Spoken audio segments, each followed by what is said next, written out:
So, ayan. Siserve na natin sa ating mga tropa. Yes. Okay.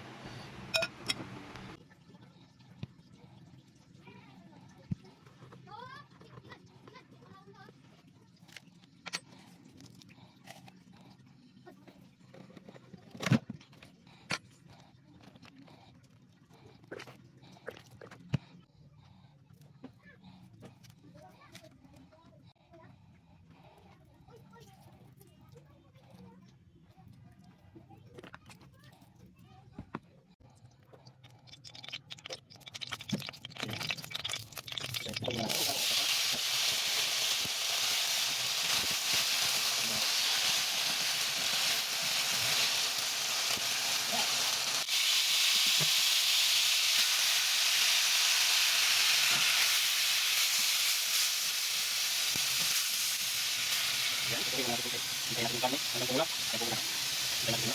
Tapan natin. Ayan. Hintayin natin pumula. Hindi pumula ng ating baboy. Ay ito natin. Nalagyan natin. Magsan na tayo ng gawang. Ayan.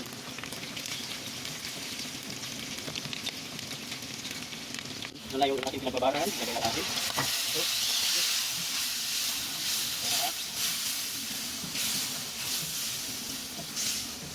Haluin lang ng maigi. Malusot ang lasa sa laman ng baboy.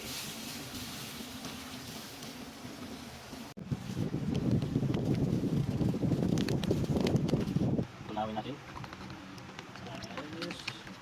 Ito yung caldereta powder. Tunawin lang natin. May isusunod na natin yan. Yan, next. Lagyan natin ng chili powder, kunti. Caldereta powder. Yan, mayroon na dito na rin yung kamintang durok. Nilagyan ko na rin. Lagyan na natin. Yan na, malipas ang ilang minuto, kulo-kulo na. Ilagay na natin ang ating sibuyas bombay. Yes. So, tigog lang ang iwas niyan, guys. Bisitahin natin ulit. Ayan, pwede na. Luto na ito. Okay. Yes. Ilalagay na natin ang ating patatas at saka carrots. Ayan. Pinirito ko na yung kanina, nasa ulog pa. Ayan, pwede na. Panalo na to. So, dito sa lasa. Ayan. Panalo na. Okay. Kanina na, takot na naman kaldero nito. Matatakam na naman kayo. Ayun na. Lagyan natin sa kanin. Oh. Ayan.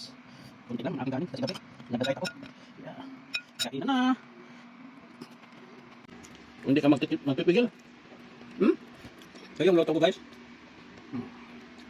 Hapon na lang kasi. Magahan to. Naku, makarami ako nito. Kain tayo. Panoorin nyo lang yung ibang video ko para update kayo sa susunod na mga luto ko. Bye-bye. Kain muna ako.